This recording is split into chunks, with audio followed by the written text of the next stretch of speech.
Hace más de un siglo, el Titanic chocó contra un iceberg y se hundió hasta el fondo del Océano Atlántico. De las 2.240 personas a bordo, solo sobrevivieron unas 700. Desde entonces, la tragedia ha sido objeto de un sinfín de películas, documentales y libros. Y aunque hemos aprendido mucho sobre el barco y sobre las personas a bordo, apenas sabemos sobre el iceberg responsable de la catástrofe. Absolutamente nada sobre su tamaño, pero tal vez podamos encontrar algunas pistas.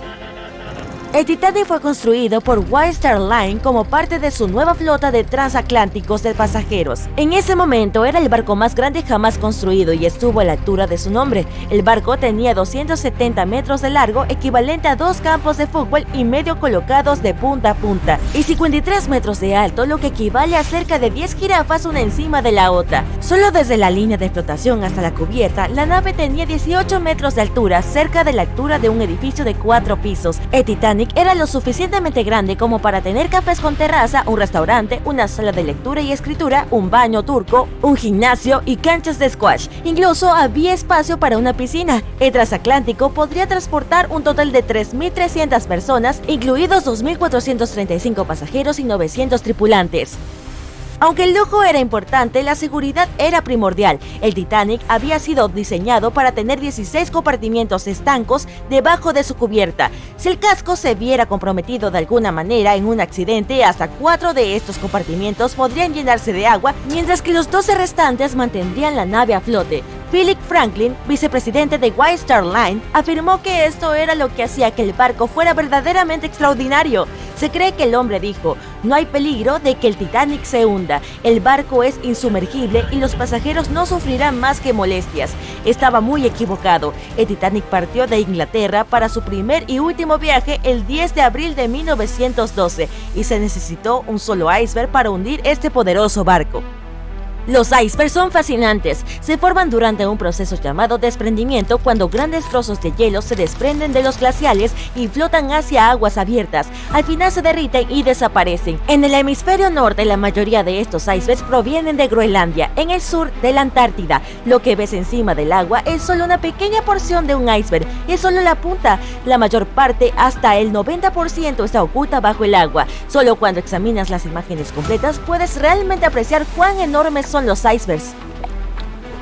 Es la parte del iceberg que no se puede ver la que suele ser más peligrosa. Debajo de las olas hay bordes irregulares por todas partes. Si un barco se acerca demasiado, puede recibir graves daños en el casco. Y no solo hay que tener cuidado con los grandes icebergs, los más pequeños, que son más difíciles de detectar, pueden resultar igual de peligrosos. Un gruñidor, por ejemplo, mide menos de 2 metros de largo y solo un poco más de 1 metro sobresale del agua. El Bergy Beat, algo más grande, tiene menos de 4 metros. Los peligros de los icebergs eran bien conocidos cuando zarpó el Titanic. En 1901, el Islander viajaba por el pasaje interior hacia Alaska, chocó contra un iceberg y se hundió inmediatamente. En esa oportunidad, 138 de las 178 personas a bordo lograron llegar a un lugar seguro.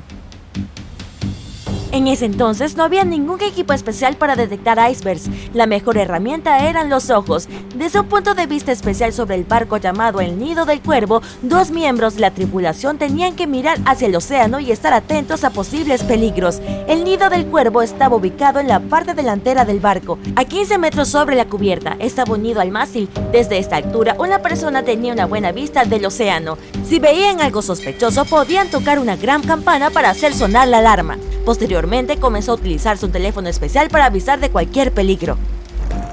Pero imagina cuán horrible era este trabajo, especialmente la noche en que se hundió el Titanic. El Nido del Cuervo no era una habitación cálida y acogedora rodeada de ventanas, era como una gran tina abierta y expuesta a los elementos.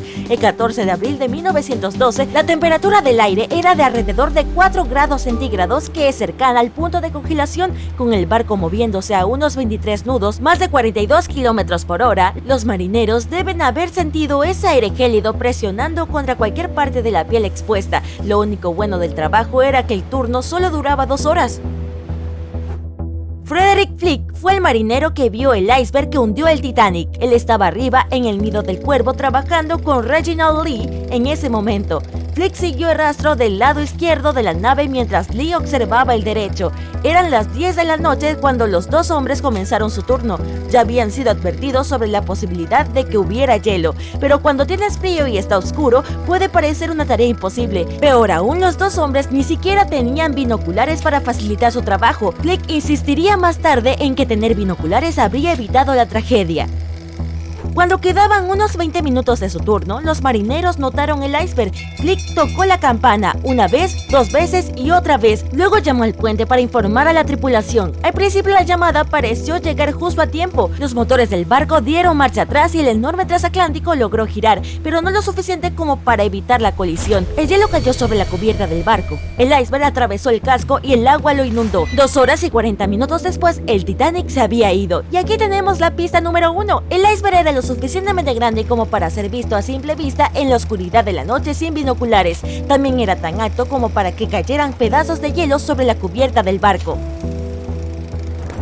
Dado que todo esto sucedió mucho antes de las redes sociales y los teléfonos inteligentes, nadie a bordo habría estado tomando fotos o videos en ese momento, por lo tanto no tenemos imágenes del iceberg, pero sí hay fotos de un posible candidato que fueron tomadas más tarde ese día. El SS Prince Adalbert navegaba cerca de la zona la mañana del 15 de abril de 1912.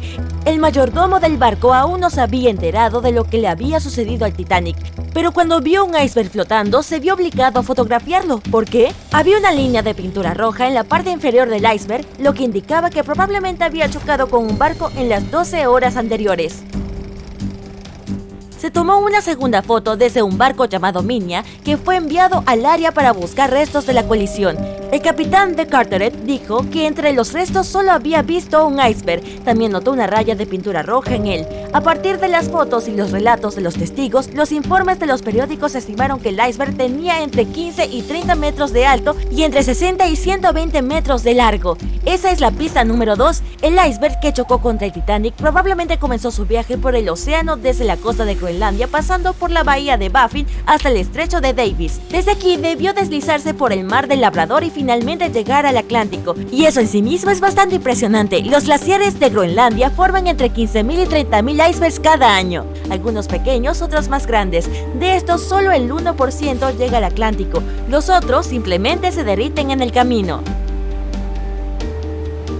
Sabemos que la temperatura del océano Atlántico donde ocurrió el hundimiento era de alrededor de menos 2 grados centígrados. Para los humanos esto podría causar congelación o hipotermia, pero esa temperatura es en realidad cálida para un iceberg. La mayoría solo duraría de 2 a 3 años en el Atlántico Norte y se derretiría lentamente en las aguas más cálidas. Con base en esto, es probable que el iceberg del Titanic haya partido de Groenlandia en 1910 o 1911 y se haya derretido por completo a fines de 1912 o 1913, pero dado que llegó al Atlántico y logró causar daños significativos al barco, tenemos la pista número 3. Nunca sabremos con certeza el tamaño del iceberg de ese día, pero sí sabemos que definitivamente no fue un gruñidor o un Bitbergi. Ambos tipos de icebergs son demasiado pequeños y si el hielo se esparció por la cubierta durante la colisión, debe haber tenido más de 18 metros. El iceberg que hundió al Titanic era realmente formidable y siguen siendo una amenaza. Recientemente, en 2007, el crucero Explorer chocó contra uno y se hundió en el mar de Weddell, en la Antártida. Afortunadamente todos sobrevivieron. La Patrulla Internacional de Hielo se creó en 1914 tras el hundimiento del Titanic. La organización sigue en funcionamiento hoy en día y está compuesta por representantes de varios países. Usando aviones y radares, la patrulla localiza y rastrea los icebergs más grandes. Esa información está disponible para cualquiera que la necesite. Así es como se evitan más tragedias oceánicas.